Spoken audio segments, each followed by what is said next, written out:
Evangelho de João, capítulo de número 9.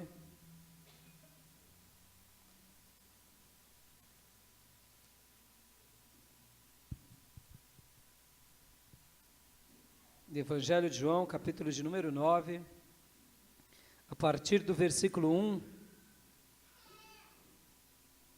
ao versículo de número 7.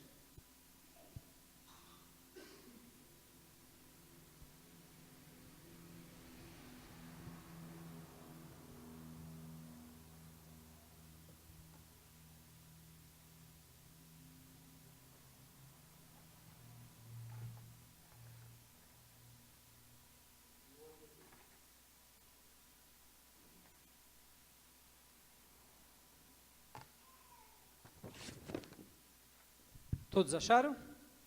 Amém? A cura de um cego de nascença. O tema da minha mensagem é a cura de um cego de nascença. Ele não enxergava, mas tinha visão. E escutava muito bem e ouvia muito bem. É um cego que não enxergava, mas tinha visão. Presta atenção. Mas ele ouvia muito bem, escutava muito bem. João 9, do 1 ao 7. Caminhando Jesus viu um homem cego de nascença. E os seus discípulos perguntaram: Mestre, quem pecou, este ou seus pais, para que nascesse cego? Respondeu Jesus: Nem ele pecou, nem seus pais, mas foi para que se manifestem nele as obras de Deus.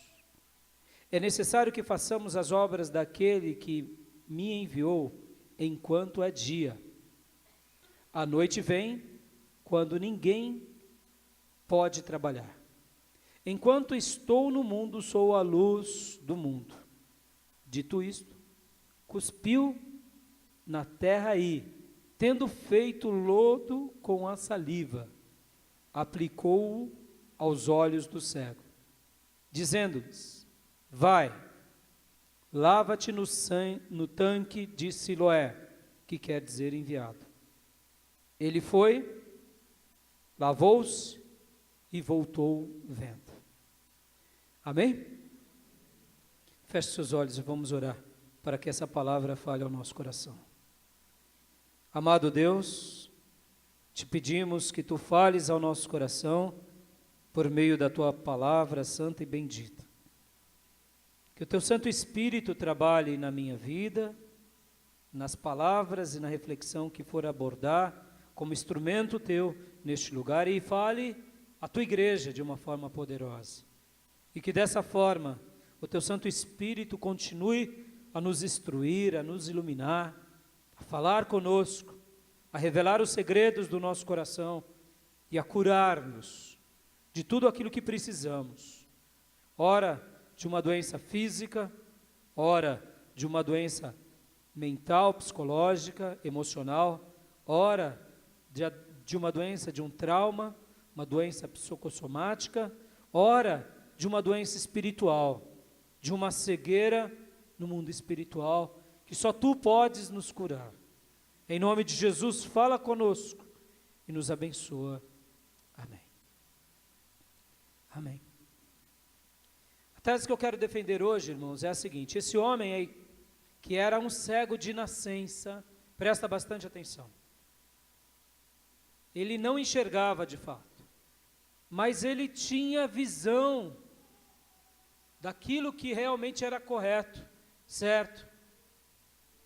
Ele escutava e ouvia com muita atenção, e principalmente ele tinha uma virtude que muitos que vêm não têm, que é saber obedecer. Então era um cego de nascença, alguém que foi ferido pelo destino da vida, mas que não se deixou paralisar-se por o mal da vida, e fez com que aquela sua deficiência tornasse não um objeto de desprezo, mas um objeto de ensino, porque ele enxergava, e os outros sentidos dele, ele potencializou. Ele ouvia muito bem, escutava muito bem, e principalmente, como um cego obedecia melhor. E vai ser muito legal essa reflexão, porque aqui a gente vê Jesus fazendo algo extraordinário.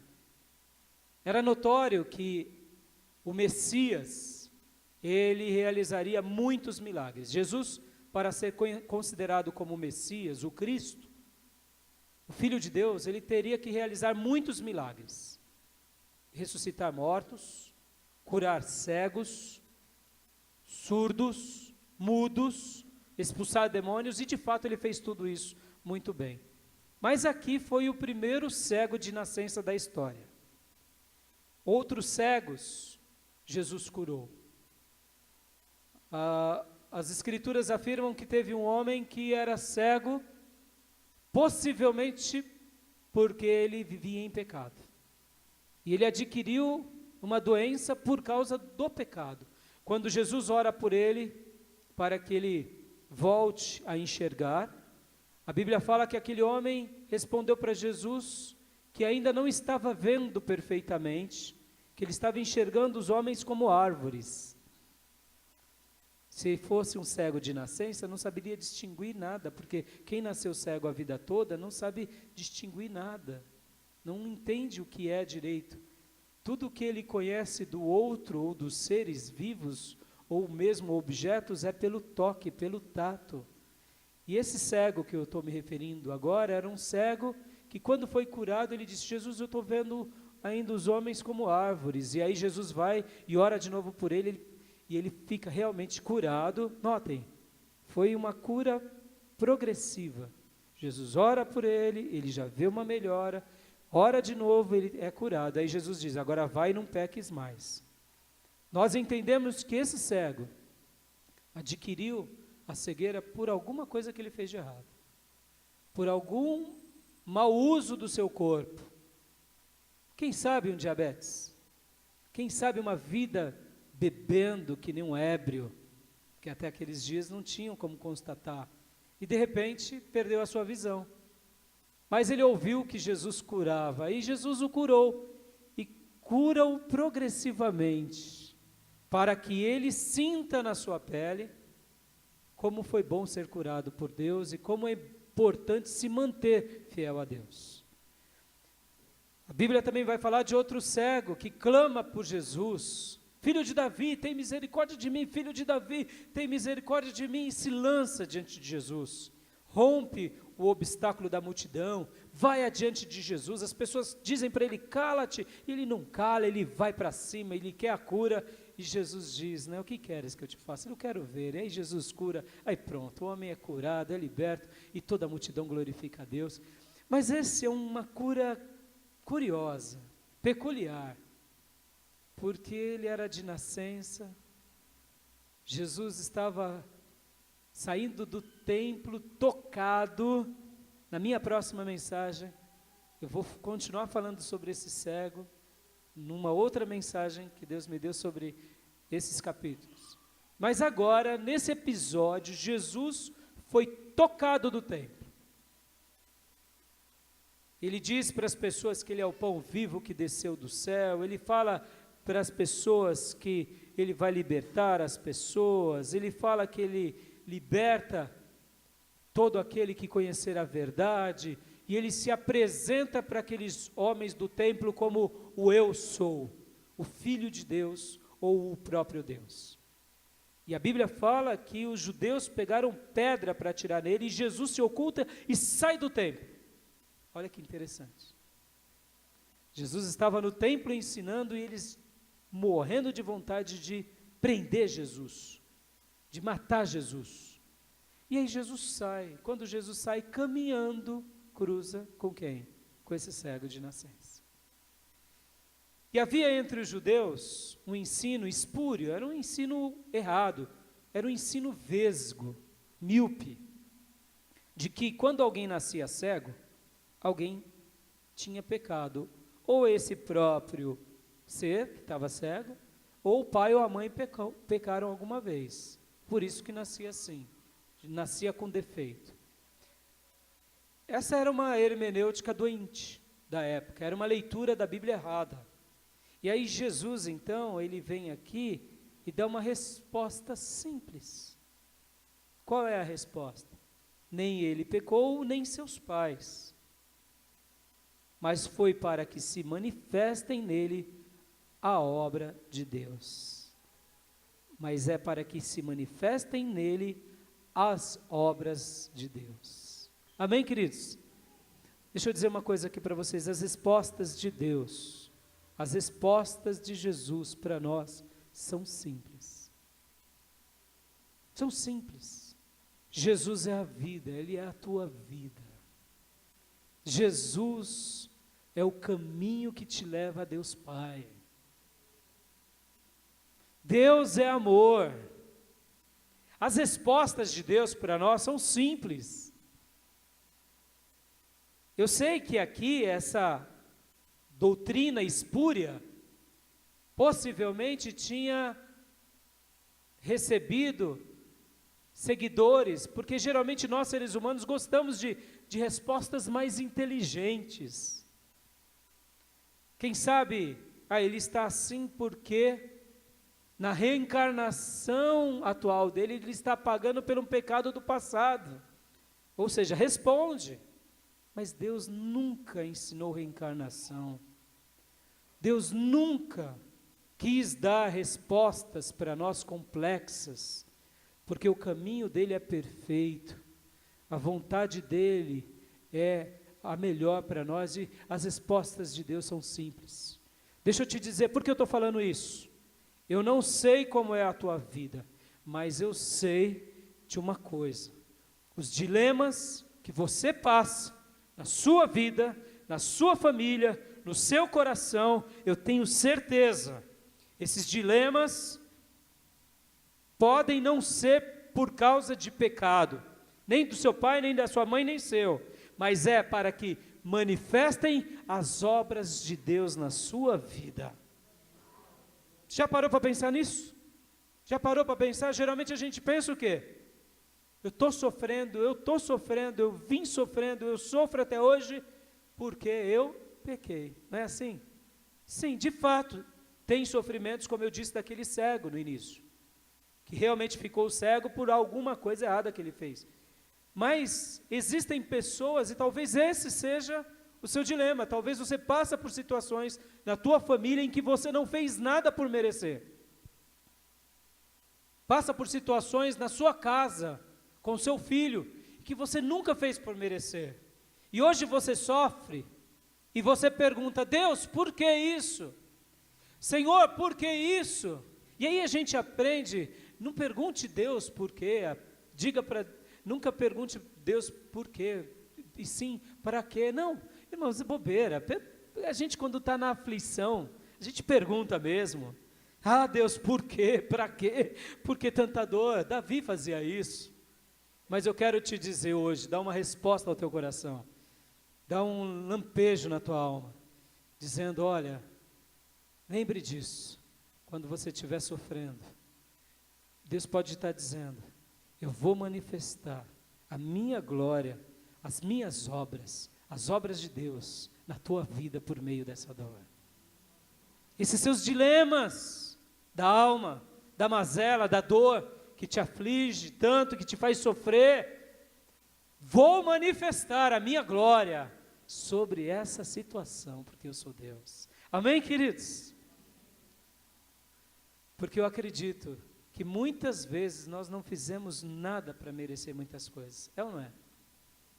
Muitas vezes, a vida nos surpreende com o mal, ora no lugar que trabalhamos, ora na família, ora um acontecimento que de repente a nossa vida dá uma guinada e a gente tem uma dor, parece que Deus se esqueceu de nós. Eu queria hoje, em nome de Jesus, que você saísse daqui lembrando que o que te acontece, o que me acontece como filhos de Deus, não são sempre castigos pelo castigo, porque se você estiver sofrendo por um erro, eu sei que o Espírito Santo de Deus vai te deixar bem claro e cristalino. É ou não é, irmãos?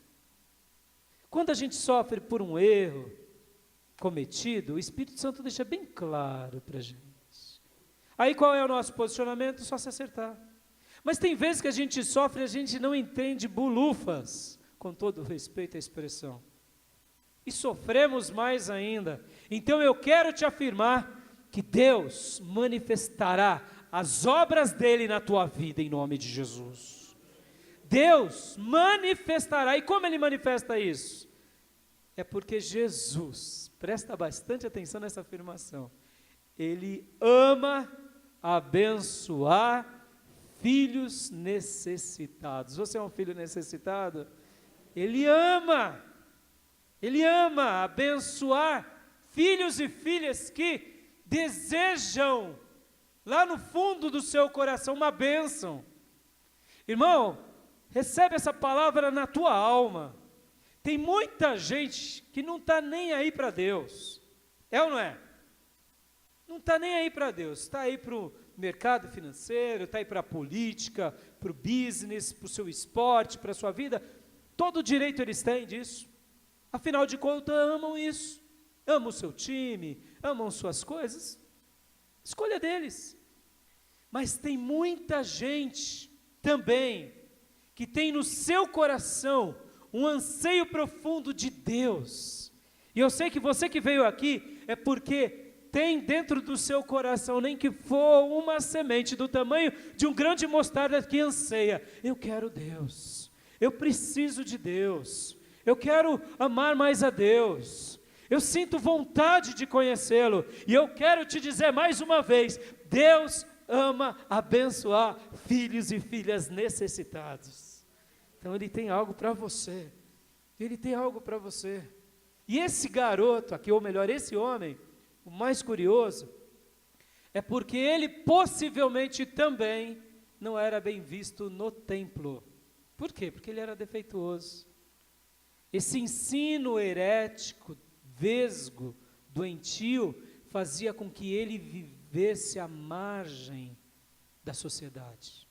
Era um defeituoso, um miserável, que afinal de contas, os pais eram pecadores crônicos ou ele, eu não sei, mas uma coisa sei, eu como muito santo do templo, não quero me misturar com ele, logo, fique para fora. Fique para fora. Porque quando os pais dele são interrogados pelos sacerdotes sobre a cura, os pais temeram dizer que foi Jesus que tinha curado, porque temiam serem expulsos da sinagoga. Ora, mas Jesus está aqui no templo. Eles pertenciam a alguma sinagoga, possivelmente esse garoto, esse homem, ele vivia em alguma sinagoga próximo do templo, mas ele não era do templo, porque ele era vitimado por um preconceito religioso e imposto por ensinos errados. Ensinos errados. Mas lembrem, ele podia entrar no templo talvez cabisbaixo. Ele podia talvez entrar no templo desprezado, porque tinha um estigma de um ensino herético sobre ele. Pecador. Você nasceu assim porque você cometeu alguma coisa muito feia. Mas uma coisa acontecia. O que era? Deus ouviu o coração dele. Jesus sabia do desejo que ele tinha na sua alma de ser curado. Jesus sabe dos teus desejos, meus irmãos. Podem ter preconceito sobre você, sobre a sua vida. Quem sabe é um parente que vive te apontando os erros que você cometeu e não para, e são os demônios te acusando, mas lá no fundo do teu coração há um anseio seu de querer o milagre de Deus. Eu quero te dizer que Jesus está te contemplando hoje. Está te contemplando como contemplou esse garoto, esse homem. E o mais fantástico aqui é porque Jesus então ensina e neutraliza, porque o texto faz uma denúncia ao ensino errado. Nem ele, nem os seus pais pecaram, mas é para que se manifestem as obras de Deus. Deus tem um propósito. O que é não sabemos. Deus é simples, mas as obras dele vão ser reveladas. E aí então Jesus cura-o, sem que ele peça. Olha, que coisa fantástica. Ele não pediu. O texto não fala isso. Jesus vem e diz, é necessário que façamos as obras daquele que me enviou enquanto é dia, porque a noite vem, quando ninguém pode trabalhar. Enquanto estou no mundo, sou a luz do mundo. Dito isto, Jesus vai e cospe. Jesus então vai e cospe no chão, não nele. A doutrina vesga, míope, cuspia nele, vitimava ele. Mas agora Jesus cospe no chão. Não para desprezar, mas para fazer, quem sabe, um globo ocular. Dizem alguns teólogos que esse jovem nasceu com uma deformidade que possivelmente ele não tinha os seus globos oculares. E aqui Jesus dá uma nostalgia ao Éden. A palavra de Deus diz que Ele é o Criador de todas as coisas. E eu aqui acredito que quando Jesus pega, isso é eu, Raimundo, não está na Bíblia.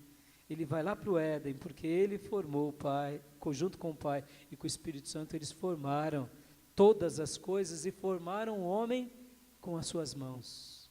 E Jesus então, com a sua saliva santa, cospe e molha, faz uma bolinha ou duas, quem sabe, coloca no globo ocular dele, porque Jesus não te vê com desprezo, meu querido. Eu não sei aonde ele precisa construir algo, mas eu quero te dizer, se você clamar por ele, você vai ver as obras dele serem manifestas na tua vida. Talvez as pessoas dizem para você, não tem jeito, você é uma chonga, um chongo, um burro, um tapado, você é pau que nasce torto, morre torto, você já está velho, mas Deus pode tocar nos teus neurônios, nas tuas cordas vocais, no teu corpo, e você pode fazer proezas em nome de Jesus. Ele é o autor da vida, o Criador do universo, e Ele passeia entre nós. Eu acredito nisso. Podem dizer que isso daqui não é inspirado, mas eu acredito que o meu Jesus naquele dia foi lá no seu coração, foi lá para o Éden, lembrando e se regozijando de quando ele formou Adão e Eva. Ele disse assim, eu vou formar de novo 2 olhinhos, e foi lá e colocou naquele rapaz. Em primeiro lugar, ele era cego. Sim, ele era cego, mas ele não se deixou paralisar a sua vida por causa de um problema.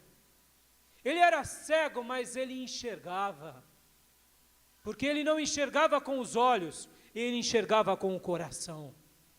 Querido irmão, você pode até ter vistas, olhos, mas pode não ter visão de Deus. Nessa noite Deus quer dilatar a tua visão.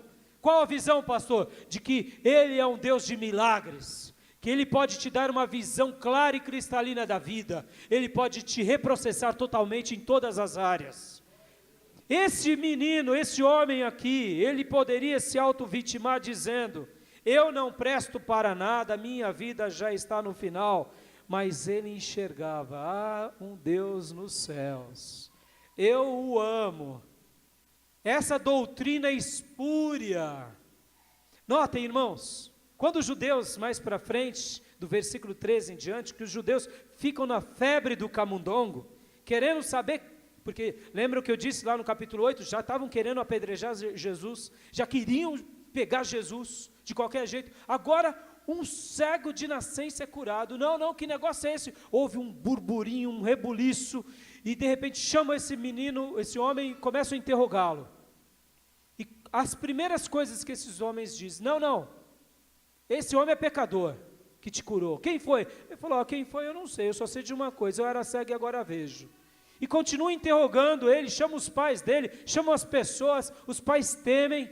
E aí esse garoto, esse homem diz assim, olha, vocês estão me interrogando, eu já disse que foi ele. Eu não conheço, eu não vi ele, eu só sei que ele me disse para fazer, eu fui lá, fiz e agora eu estou vendo.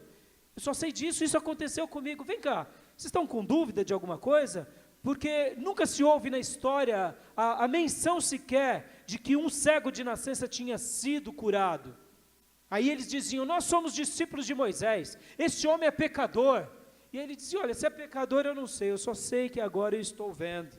E eu sei de uma coisa, que nunca um pecador foi ouvido por Deus. Pelo contrário, Deus atende sempre aquele que ama a Deus e pratica a sua vontade.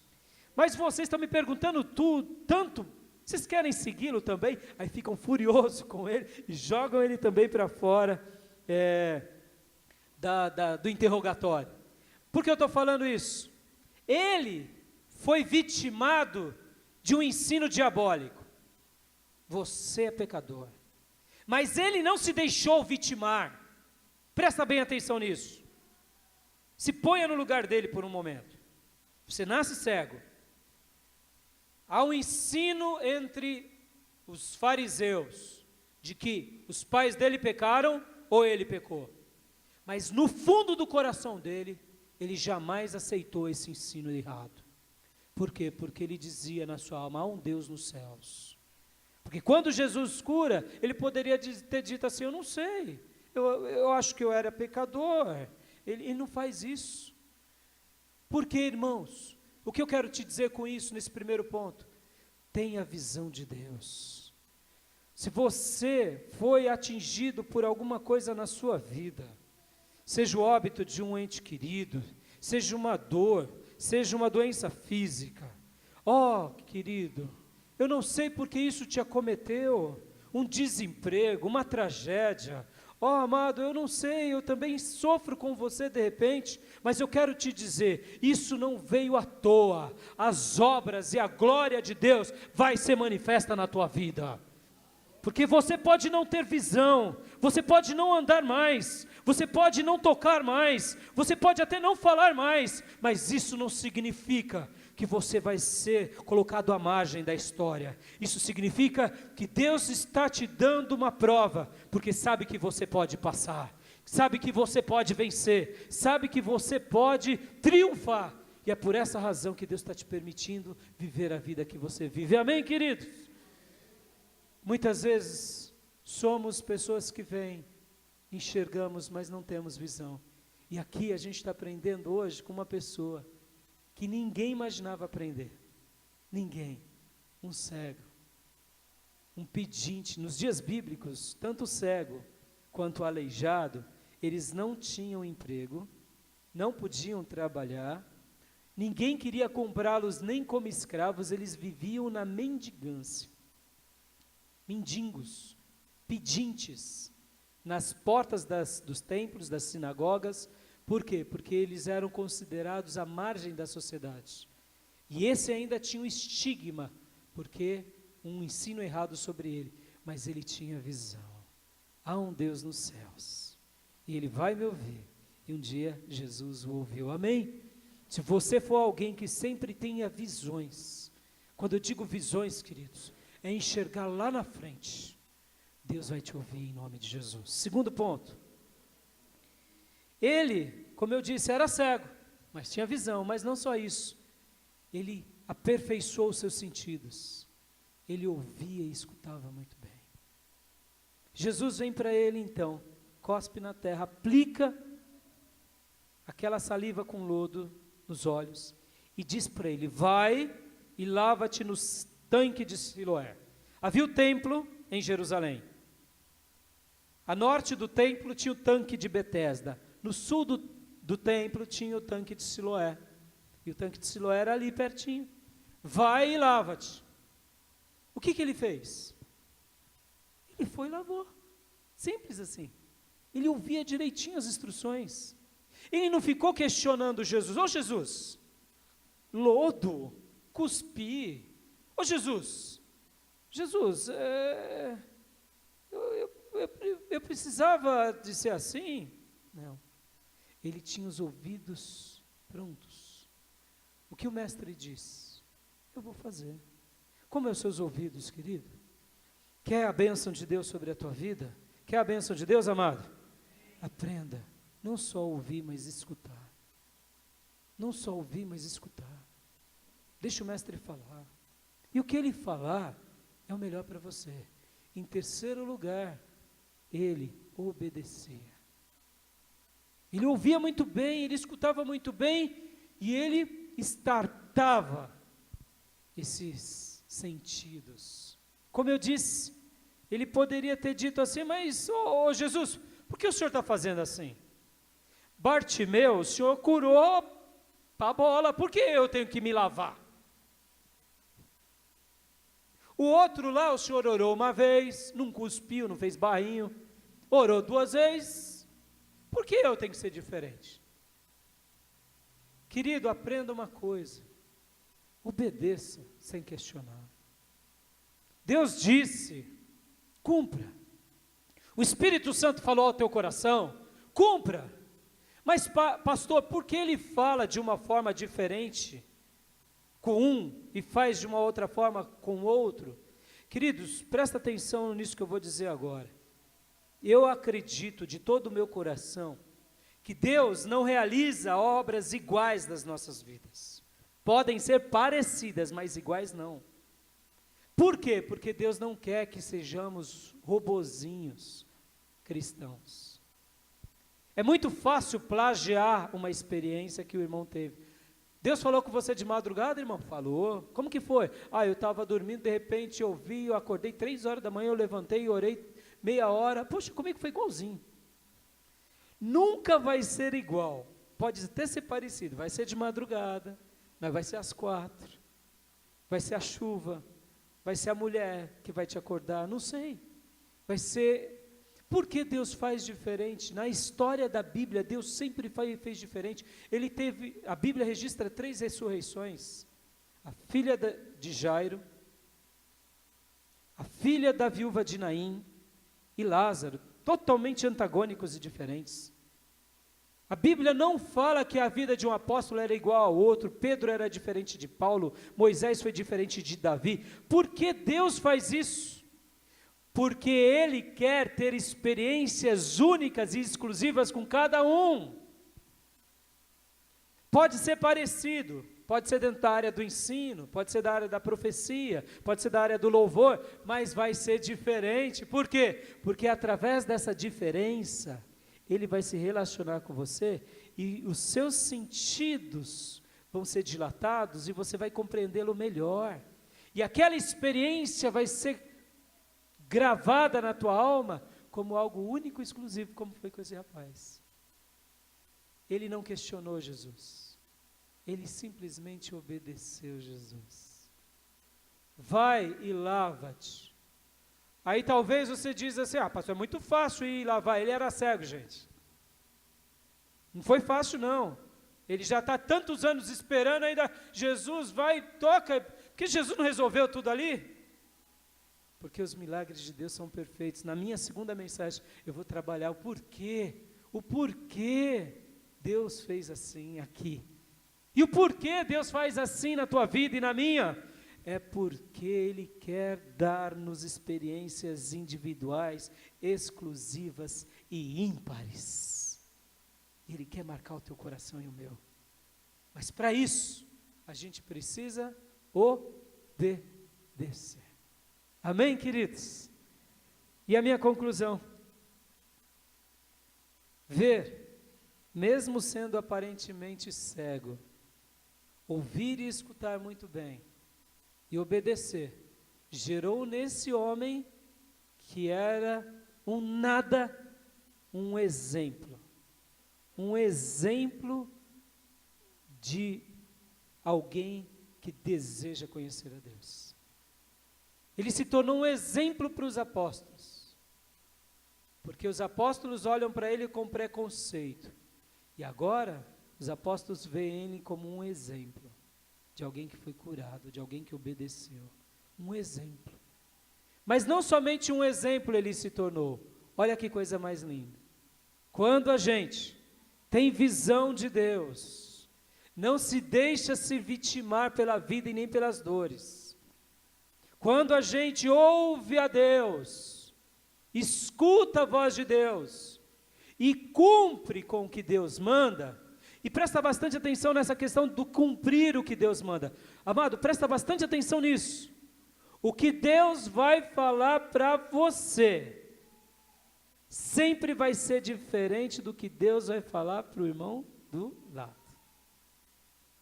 O que Deus vai falar para você, marido, é diferente do que Deus vai falar para você, esposa, do que é diferente que Deus vai falar para você, filho, do que é diferente que Deus vai falar para você, pai.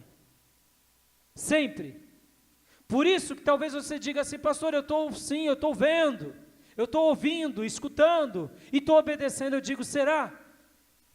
Pense nisso, porque muitas vezes você está se comparando ao irmão A, ou senão você está se comparando ao pastor. Ótimo, eu quero ser um espelho para vocês, mas de repente Deus está te falando assim, ó, vai para as nações. Eu separei o pastor para te treinar, para você ir para as nações, e você está falando, não, eu sendo que nem o pastor está muito bem, eu sendo que nem o pastor está muito ótimo, eu sendo que nem o pastor está tudo jóia, eu vou ser somente um pastor, mas Deus está te falando, não, eu te quero nas nações, pregando, eu te quero viajando, e você, não, mas quem sou eu para passar o pastor Raimundo, não filho, ouça o que Deus tem para você. Ouça o que Deus tem para você. Eu sempre digo para Deus, Senhor, eu estou aqui para cumprir o que Tu queres de mim. O que Tu queres de mim? Deus, o que Ele queria para abençoar esse cego aqui? Ele queria apenas que ele fosse ao tanque de Siloé. E notem, o tanque não era o de Betesda, Betesda estava próximo.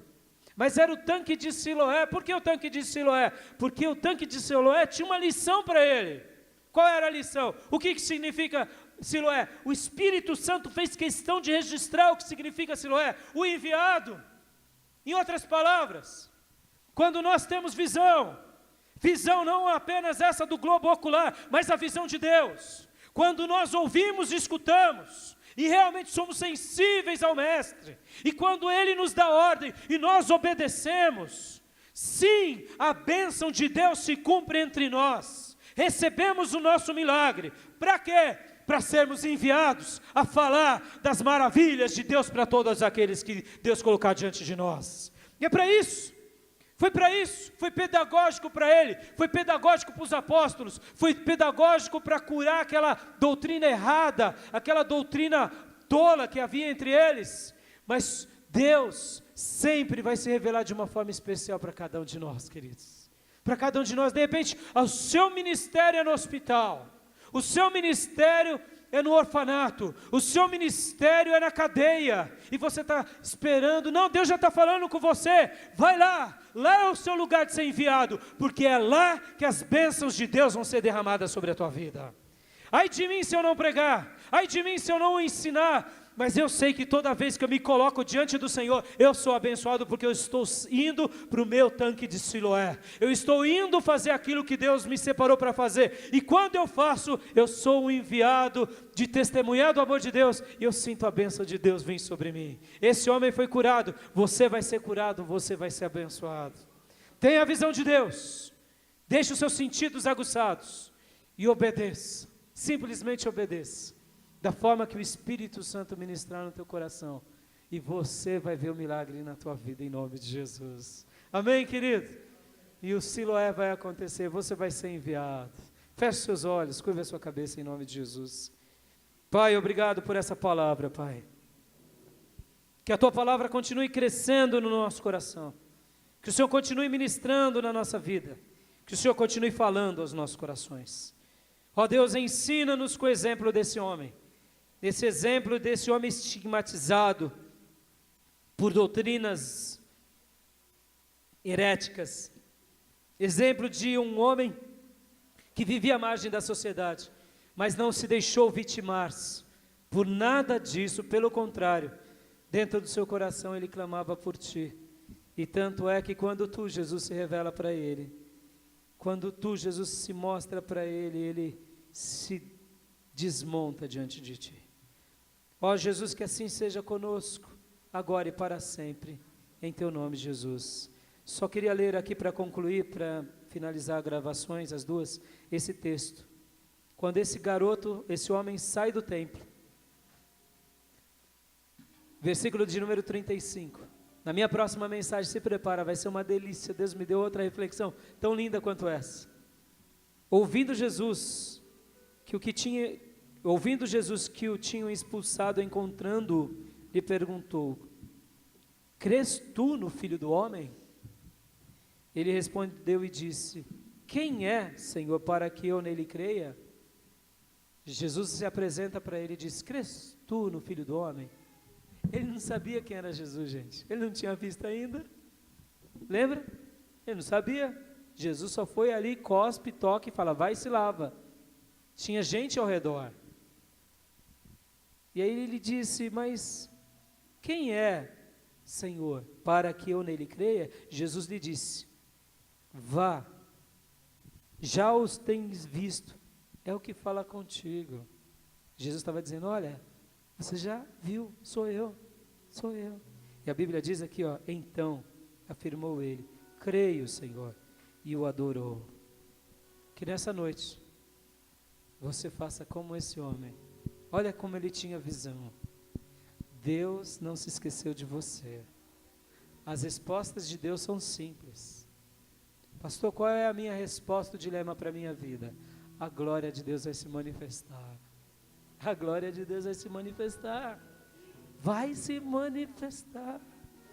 Deus ama abençoar filhos e filhas necessitadas, que creem nele, que rompem barreiras, se agarram nas promessas e dizem, eu creio. E aí, irmãos, só adora, e o milagre vai vir. Amém? Que a graça do Senhor Jesus, que o amor de Deus Pai, e as santas e eternas consolações do Espírito Santo de Deus estejam com todos vocês, agora e para sempre. Amém.